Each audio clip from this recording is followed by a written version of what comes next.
ویسے تو بے احتیاطی جو لوگ کرتے ہیں انہیں کو زیادہ تر ہوتا ہے. چلو بے احتیاطی ہو گئی, لیکن چلو ایک جائز طریقہ اختیار کیا نا, کوئی حرام کاری کی طرف نہیں گیا. نکاح, تبھی میں کہتا ہوں بھائی جان کسی کو عشق ہوا کرے, اگر نکاح کی بات کرے تو اس کو ملامت نہ کرو.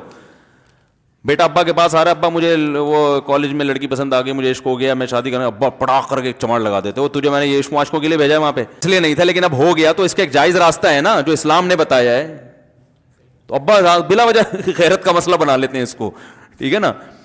تو بھائی ایک نمٹاؤ یار.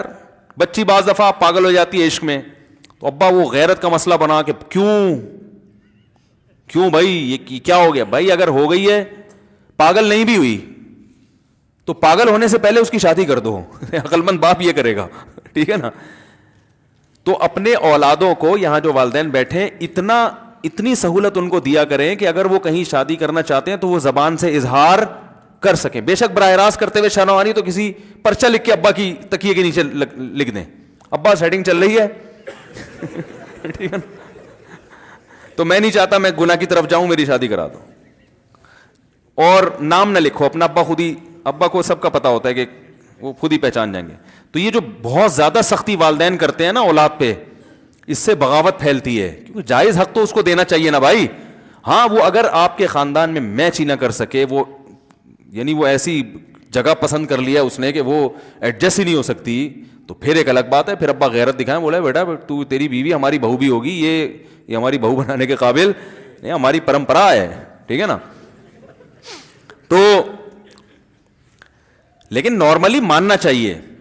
تو اب کیا ہے, میں نے اس سے, اب وہ کیا نا رونے لگا. بس یہ بیان, یہ کس واقعہ بتا کے وہ پتھر والا جو ہے نا مثال کمپلیٹ کر کے بات ختم کرتا ہوں. وہ رونے لگا, کہہ رہے نہیں مجھے سچی محبت ہے. مجھے پھر آیا غصہ, میں نے کہا بھائی جان یہ ٹوپی ڈرامے نہیں کرو.